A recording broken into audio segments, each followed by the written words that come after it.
everyone, welcome to the session. आज हम discuss करने जा रहे हैं ग्रेड 11th पॉलिटिकल साइंस का 4th चैप्टर और मैं उसे आपके लिए समराइज करूंगी इंपॉर्टेंट हेडिंग्स में। चैप्टर का नाम है सोशल जस्टिस। सबसे पहला क्वेश्चन यही आ जाता है कि what is justice. Her culture में, हर ट्रेडिशन में टाइम टू टाइम जस्टिस को अलग अलग तरीके से बताया गया था। अगर हम एंशिएंट इंडियन सोसाइटी की बात करें तो उसमें जस्टिस का मतलब था धर्म, मेंटेनिंग धर्म मतलब सोशल ऑर्डर मेंटेन करना, और ये ड्यूटी थी किंग की, राजा की। चाइना की बात करें तो वहां पे जो फेमस फिलोसोफर है कॉन्फ्यूशियस, वो ये बोलते थे कि जो किंग है वो मेंटेन करेंगे जस्टिस। और वो कैसे मेंटेन करेंगे जस्टिस? जो लोग गलत कर रहे हैं उन्हें सजा देके, और जो लोग ठीक कर रहे हैं, अच्छा काम कर रहे हैं, उनको रिवॉर्ड करके। 4th सेंचुरी बीसी में एथेंस, जो कि ग्रीस में एक जगह है, वहां पे प्लेटो ने डिस्कस किया था जस्टिस के बारे में अपनी बुक के अंदर द रिपब्लिक।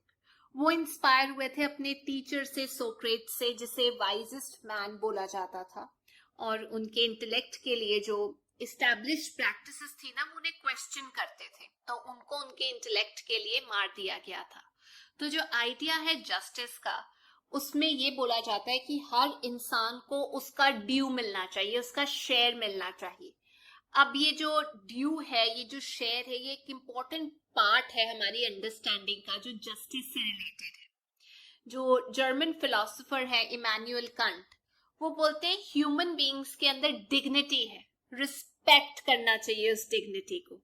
तो हर इंसान जिसको डिग्निटी ग्रांट की गई है एक नेचुरल तरीके से, उसको एक अपॉर्चुनिटी होनी चाहिए कि वो डेवलप कर सके अपने टैलेंट को और परस्यू कर सके अपने गोल्स को। तो जस्टिस के लिए जो रिक्वायरमेंट है वो ये है कि हम इंडिविजुअल को उसका ड्यू दें और कंसिडरेशन दी जाए इंडिविजुअल को। आफ्टर ऑल हर कोई ह्यूमन बीइंग है जिसके पास एक डिग्निटी है। जो सोक्रेटिस थे उनसे क्वेश्चन किया गया कि इस सोसाइटी में तो हर कोई अपना फायदा देख रहा है, लॉज को ट्विस्ट किया जा रहा है, अनफेयर मीन्स से खेल रहा है, और वो बहुत अच्छा भी कर पा रहे हैं, तो फिर हम अच्छा और एक ईमानदार नागरिक बनके क्या हासिल कर पाएंगे? फिर तो चालाकी चलने दो, अनफेयर मीन्स का चलने दो एग्जिस्टेंस होना। तो इस पे सोक्रेटिस ने ये बोला था कि अगर एक सोसाइटी जो है ऐसे चल रही है तो कोई गारंटी नहीं है कि किसी का किसी टाइम पे जाके फायदा होगा ही होगा। फिर तो सब सट्टा खेलेंगे, गेम चल रही है, मालूम नहीं कब किसका फायदा हो या ना हो। तो सोक्रेटिस ये बोलते हैं जस्टिस का मतलब होता है वेलफेयर की बात करना। इसका मतलब ये नहीं है अपने इंटरेस्ट के लिए अपने दोस्तों का फायदा करना, अपने दुश्मनों का नुकसान करना। सोक्रेटिस के अकॉर्डिंग जस्टिस का मतलब ये है वेलफेयर स्टेट, लोगों के फायदे की बात करना।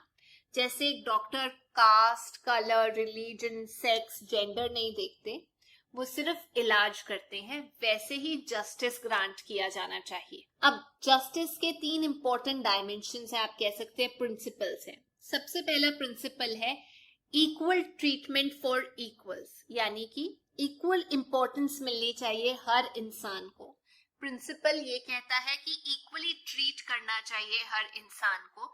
हर इंडिविजुअल के अंदर कुछ कैरेक्टरिस्टिक्स हैं जो उसे ह्यूमन बीइंग होने की एक आइडेंटिटी देता है, इसीलिए वो इक्वल राइट्स और इक्वल ट्रीटमेंट डिजर्व करते हैं। कुछ इंपॉर्टेंट राइट्स जो हैं इसीलिए प्रोटेक्ट किए गए हैं डेमोक्रेसीज के अंदर, जैसे सिविल राइट्स दिए गए हैं, right of life, liberty, property. कुछ पॉलिटिकल राइट्स दिए गए हैं, राइट टू वोट, आप पार्टिसिपेट कर सकते हैं पॉलिटिकल प्रोसेस के अंदर। सोशल राइट्स दिए गए हैं जिसमें आप इंजॉय करते हैं राइट टू इक्वल अपॉर्चुनिटी, जैसे बाकी लोगों के पास है। तो ये जो प्रिंसिपल है ऑफ ट्रीटिंग इक्वल्स इक्वली, इसके लिए जरूरी है कि डिस्क्रिमिनेशन ना हो लोगों के ऊपर on the ground of class, caste, colour, race, gender, no. दूसरा प्रोपोर्शनेट जस्टिस, यानी इक्वल ट्रीटमेंट। ये सिर्फ एक प्रिंसिपल नहीं है जस्टिस का। मान लीजिए आपकी क्लास में एग्जाम हो और बाद में बोल दिया अरे सबको बराबर नंबर दे दो, तो ये तो प्रोपोर्शनेट जस्टिस के अगेंस्ट होगा ना। सोसाइटी में सबको इक्वल ट्रीटमेंट नहीं दिया जा सकता, हर कोई सेम तरीके के राइट्स एंजॉय करता है, लेकिन इसका मतलब ये नहीं है उसको रिवॉर्ड भी उस हिसाब से मिलता है। कहने का मतलब ये कि जब आप फेयर और जस्ट होने की बात करते हो, इसका मतलब ये भी हो सकता है कि डिफरेंट काम के लिए जो हर इंसान करता है, डिफरेंट स्किल की जरूरत होती है। तो आप कैसे कह सकते हैं कि सबको प्रोपोर्शनली जस्टिस मिलना चाहिए, सेम रिवॉर्ड मिलना चाहिए? जस्टिस अगर एग्जिस्ट करे सोसाइटी के अंदर, उसके लिए प्रिंसिपल ऑफ इक्वल ट्रीटमेंट होना चाहिए, जिसमें डिस्क्रिमिनेशन नहीं होनी चाहिए। और इक्वल ट्रीटमेंट के बाद आ जाता है प्रिंसिपल ऑफ प्रोपोर्शनैलिटी, जितना जिसका कैलिबर है उस हिसाब से इंसान रिवॉर्ड ले रहा है। तीसरा और सबसे important, recognition of special needs. Society को, कंट्री को इनटू अकाउंट लेना चाहिए, इनटू कंसिडरेशन लेना चाहिए स्पेशल नीड्स वाले लोगों को, जिनको जब हम जस्टिस की बात करते हैं तो स्पेशल अटेंशन की जरूरत होती है। इसमें क्या होता है कि कुछ लोग जो हैं उनको जब इक्वल ट्रीटमेंट मिलता है या उनको प्रोपोर्शनेट जस्टिस मिलता है, इसका मतलब ये नहीं है कि हर एस्पेक्ट में उनको इक्वली ट्रीट किया गया है। कुछ लोग जिनकी स्पेशल नीड्स होती है, डिसेबिलिटीज होती हैं, उनको हम अनइक्वल कंसिडर कर सकते हैं और वो लोग डिजर्व करते हैं कुछ स्पेशल हेल्प। तो फिजिकली डिसेबल्ड लोग या वो लोग जिनके पास एजुकेशन का एक्सेस नहीं है, हेल्थ केयर नहीं है, ये कुछ फैक्टर्स हैं जो ग्राउंड बनाते हैं स्पेशल ट्रीटमेंट का कुछ कंट्रीज में। इंडिया के अंदर रिजर्वेशन रखी गई है कुछ लोगों के लिए, कुछ सेक्शन के लिए, जॉब्स में एडमिशन लेने के लिए। अब वो लोग कौन है? शेड्यूल कास्ट, शेड्यूल ट्राइब, जिन्होंने सोशल डिस्क्रिमिनेशन फेस की on the ground of caste. तो डिफरेंट ग्रुप्स जो हैं कंट्री के, उनको फेवरेबल ट्रीटमेंट की जरूरत होती है, जिसके बाद प्रिंसिपल ऑफ जस्टिस पे वो एम्फसाइज कर सकते हैं। अब हम बात करते हैं अगले टॉपिक के बारे में, जो कि है जस्ट डिस्ट्रीब्यूशन। जो सोशल जस्टिस है, जब हम बात करते हैं उसके अंदर जस्ट डिस्ट्रीब्यूशन की, जस्टिस तभी है ना जब जस्ट डिस्ट्रीब्यूशन हो, गुड्स की, सर्विसेज की, बराबर डिस्ट्रीब्यूशन हो, बेशक वो नेशंस के बीच में हो रही है, ग्रुप्स के बीच में हो रही है या इंडिविजुअल्स के बीच में हो रही है। तो सोशल जस्टिस जो कंसर्न करता है अपने आप को just distribution of goods and services, वो ये भी तो ये देखेगा कि सोसाइटी में इनइक्वालिटी तो नहीं है, सीरियस कोई इकोनॉमिक इनइक्वालिटी तो नहीं है, कहीं जब हम रीडिस्ट्रीब्यूट कर रहे हैं चीजें, ऐसा तो नहीं है कि कुछ लोग लेवल प्लेइंग फील्ड पे है ही नहीं। तो इसीलिए कंट्री को सोशल जस्टिस देते हुए जरूरत पड़ जाती है कि वो ऐसे लॉज लेकर आए, ऐसे पॉलिसीज लेकर आए सोसाइटी के लिए, ताकि सब लोग इंजॉय कर सकें उन राइट्स को, इन प्रिविलेजेस को, उस डिस्ट्रीब्यूशन को। बट साथ में कुछ लोगों को जरूरत होती है कि उनको बेसिक इक्वालिटी ऑफ लाइफ की कंडीशंस दी जाए, अपॉर्चुनिटी दी जाए, तब डिस्ट्रीब्यूशन। इसके ऊपर काफी लोगों के डिफरेंसेस हैं ओपिनियन को लेके। उनको लगता है कि जब डिस्ट्रीब्यूट किए जाते हैं रिसोर्सेज, इक्वल एक्सेस होना चाहिए एजुकेशन का, जॉब का, लेकिन जब ऐसा किया जाता है तो पावरफुल लोगों के पास ज्यादा कोटा चला जाता है, कम प्रिविलेज के पास कम, जिसकी वजह से वॉयलेंस आता है, या आप कह सकते हैं रिजर्वेशन की वजह से भी वॉयलेंस हो जाता है। तो इसको जस्टिफाई किया है एक थ्योरी में, theory of justice, very important, by well known political philosopher John Rawls ने।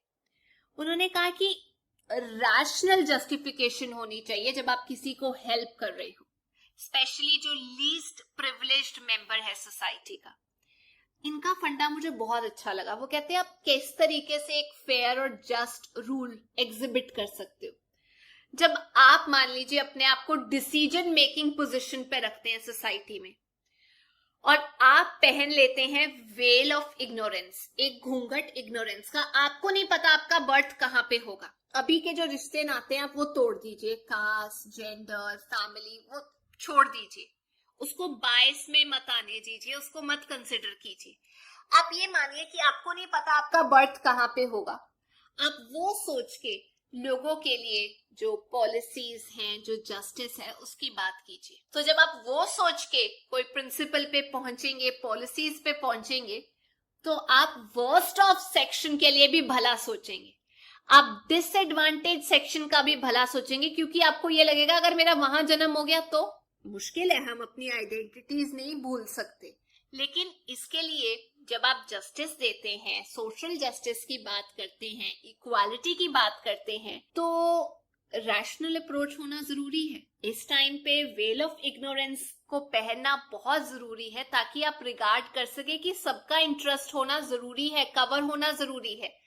तभी आप जो सोसाइटी है उसमें बेनिफिट बराबर से डिस्ट्रीब्यूट कर पाएंगे, बर्डन जो है सोसाइटी का वो बराबर से डिस्ट्रीब्यूट कर पाएंगे। नेक्स्ट टॉपिक है परस्यूइंग सोशल जस्टिस। अब आप सोशल जस्टिस को जब परस्यू कर रहे हैं तो उसमें कौन कौन सी रुकावटें आती हैं। देखिए, सोसाइटी जो है वो डीप रूटेड डिविजन्स है उसके अंदर। मतलब कुछ लोग बहुत प्रॉस्परस हैं जिसकी वजह से वो इन्फ्लुएंस कर सकते हैं डिसीजन मेकिंग पॉलिटिक्स के अंदर, और कुछ लोग बिल्कुल ही प्रिविलेज नहीं है जिसकी वजह से वो ऊपर भी नहीं आ सकते, पॉलिटिक्स में भी अपनी वॉइस रेज नहीं कर सकते। तो जस्टिस का जरूरी नहीं है कि एब्सोल्यूट इक्वालिटी हो, वो तो पॉसिबल ही नहीं है कि सब बराबर लाइफस्टाइल जिए। डेफिनेटली अमीरी गरीबी हो सकती है, बेसिक नेसेसिटीज में डिफरेंस आ सकते हैं, जिसके लिए एक base line country to country ने डिवाइस की है या वर्ल्ड हेल्थ ऑर्गेनाइजेशन ने दिया है, पर कम से कम बेसिक नेसेसिटी तो दी जाए। अब ये बेसिक नेसेसिटी या बेसिक नीड्स में क्या आ जाता है, जो डेमोक्रेटिक गवर्नमेंट की आज एक जिम्मेदारी बन चुका है कि उसके जो लोग हैं वो एजुकेशन एक्सेस कर सके, पानी मिल सके, सेफ एनवायरनमेंट मिल सके, खाने को मिल सके चीजें। लेकिन साथ में बर्डन भी तो आता है गवर्नमेंट पे, क्योंकि इतनी पॉपुलेशन है इंडिया की, अगर बात करें कि इतने ज्यादा लोगों को सर्व करना एक प्रॉब्लम बन जाती है। डिबेट ये चल रही है कि क्या स्कीम्स निकाल के लोगों की हेल्प की जा सकती है, इसके ऊपर डिबेट हो रही है। अब हम बात करते हैं free market versus state intervention की। फ्री मार्केट जो मानते हैं कि फ्री मार्केट एग्जिस्ट करनी चाहिए, वो ये कहते हैं कि स्टेट को बिल्कुल बाहर होना चाहिए। मतलब सब लोग एक पोजीशन पे हो जहां पे वो कंपटीशन में पार्टिसिपेट करें, जितनी प्रॉपर्टी चाहे अपने कंट्रोल में रखें, जैसे मार्केट में इंटरफेयर करना चाहे वो करें, जितने पैसे कमाना चाहे वो कमाएं, जिसकी वजह से जस्ट डिस्ट्रीब्यूशन होगा बेनिफिट का सोसाइटी में। अगर मार्केट ट्रांजैक्शन जो है अपने हिसाब से चल रही है, फ्री मार्केट चल रही है, स्टेट इंटरवीन नहीं कर रही। लेकिन सब लोग जो फ्री मार्केट के बारे में बात करते हैं वो कहते हैं अरे बिल्कुल अनरेगुलेटेड मार्केट भी नहीं होनी चाहिए। कुछ लोग ये कहते हैं कि कुछ रिस्ट्रिक्शंस होनी जरूरी है। अब वो रिस्ट्रिक्शंस क्या हैं? जिनके पास पैसा है वो तो चलो फ्री मार्केट में एग्जिस्ट कर सकते हैं, जिनके पास कुछ भी नहीं है उनकी मदद करने के लिए स्टेट गवर्नमेंट को आगे आना पड़ेगा। बार बार वही बात आ रही है कि उनको basic minimum standard of living तो मिलना चाहिए ताकि वो compete कर सके इक्वल टर्म्स पे।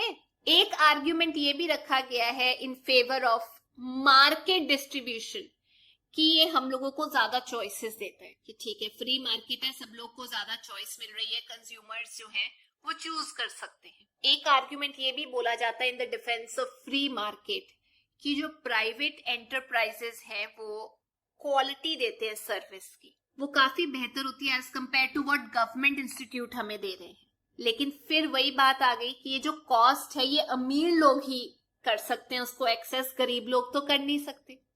एक और आर्ग्यूमेंट रखा ये गया है इस डिबेट के बारे में कि जो फ्री मार्केट है उससे फायदा अमीरों को ज्यादा होगा और जो लोग हैं वो वहीं पे काम करेंगे जहां ज्यादा अमीर और प्रिविलेज लोग हैं, गरीब लोग फिर आउट।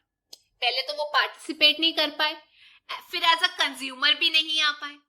तो जो डेमोक्रेटिक सोसाइटी है वहां पे डिसएग्रीमेंट ये चल रहा है कि जो डिस्ट्रीब्यूशन हो रही है या जो जस्टिस है वो बहुत जरूरी है, लेकिन ये किस तरीके से किया जाए, कौन सा क्राइटेरिया जिसमें हम ये कहें कि ये लोग जो है वो लेस प्रिविलेज्ड है, इनको अपलिफ्ट करने की जरूरत है। देखिए डेमोक्रेटिक सोसाइटी के अंदर डिसएग्रीमेंट चलते रहते हैं डिस्ट्रीब्यूशन को लेके, जस्टिस को लेके, और ये हेल्दी भी है क्योंकि ये फोर्स करता है हम लोगों को एग्जामिन करने पे एक डिफरेंट पॉइंट ऑफ व्यू और अपना पॉइंट ऑफ व्यू डिफेंड करने के लिए, जिससे बेस्ट आउटकम आती है।